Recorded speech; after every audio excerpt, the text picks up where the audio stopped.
E aí, vamos conversar sobre uma ideia que, sinceramente, pode dar um nó na cabeça.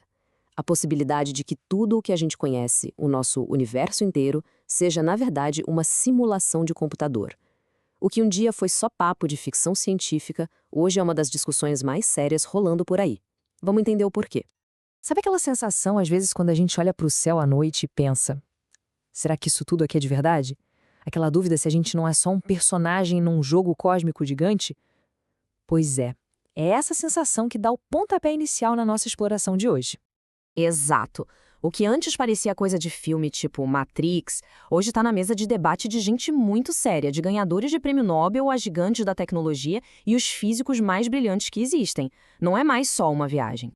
Ok, então para essa ideia ser levada a sério, ela precisa de uma base forte. E ela começa com um argumento lógico bem poderoso. É ele que prepara o terreno para tudo que vem depois. Cara, é só parar pra pensar. Uns 50 anos atrás, os melhores computadores do mundo mal conseguiam rodar uma calculadora direito. Hoje a gente cria mundos virtuais em videogames que são quase impossíveis de diferenciar da realidade.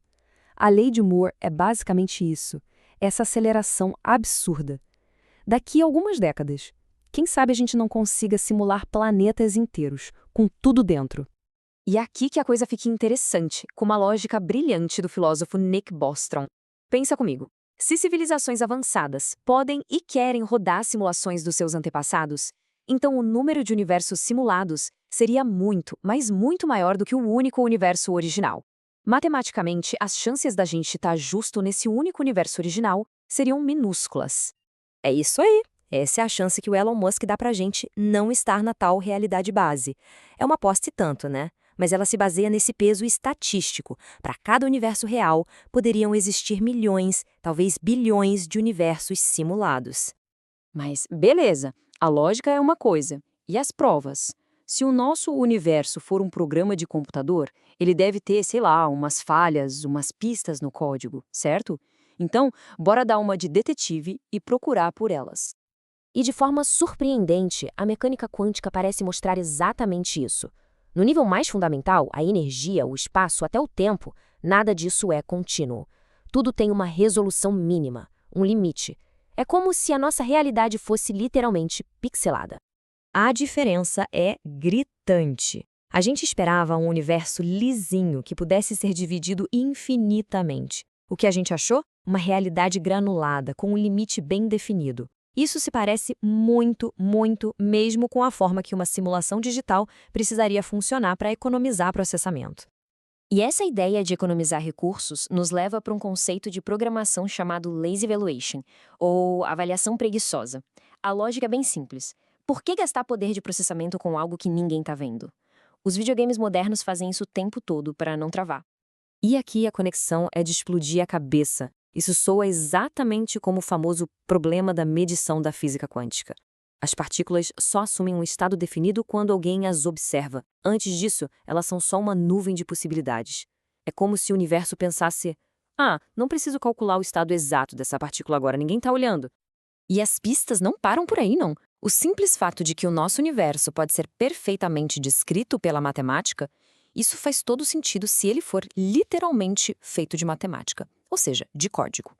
E tem até previsões que a gente pode testar, como um limite de energia para raios cósmicos que, aliás, parece que a gente já observou. Ok, com base nessas pistas todas, a gente chega numa pergunta inevitável. Se isso for verdade, e daí? O que isso significa para nossa existência, para quem a gente é? Essa talvez seja a questão central. Se a consciência é só um padrão complexo de processamento de informação, não importa se ela roda em neurônios de carne e osso ou num chip de silício, a experiência seria igualmente real para quem a vive. Nossos sentimentos, nossas memórias, nossos amores, tudo isso ainda seria real para nós. E claro, isso nos leva a uma das reflexões mais profundas. Se a consciência é, no fundo, só informação, o que acontece quando o nosso hardware biológico para de funcionar? Numa realidade simulada, a consciência poderia ser como um software. A morte seria só o fim de uma execução do programa. A informação que define quem somos poderia, em teoria, ser salva, copiada ou até transferida para outro sistema. Isso muda completamente o nosso conceito de imortalidade. Bom, tudo isso nos leva para a parte mais especulativa, talvez mais perturbadora da nossa jornada. Se estamos mesmo numa simulação, por quê? Qual é o propósito disso tudo? Toda simulação que a gente cria tem um objetivo. A gente simula o clima para prever tempestades, a economia para evitar crises. E a nossa? Será que somos parte de um experimento científico gigante para estudar a consciência? Ou uma ideia mais esquisita? Será que nossos dramas e alegrias são só entretenimento para seres de outra realidade?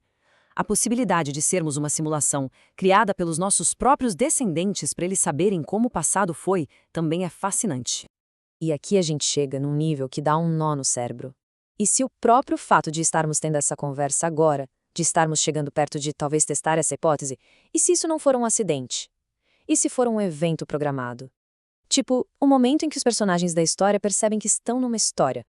E é isso que nos deixa com uma reflexão final. No fim das contas, não importa se somos biológicos ou digitais. Nossas ações, nossas escolhas, criam uma história. Se estamos numa simulação, talvez o propósito seja a própria história que a gente está contando. A gente está criando uma história de cooperação, de criatividade, de compaixão, ou estamos contando uma história de alerta? A resposta para essa pergunta talvez seja a coisa mais importante de todas.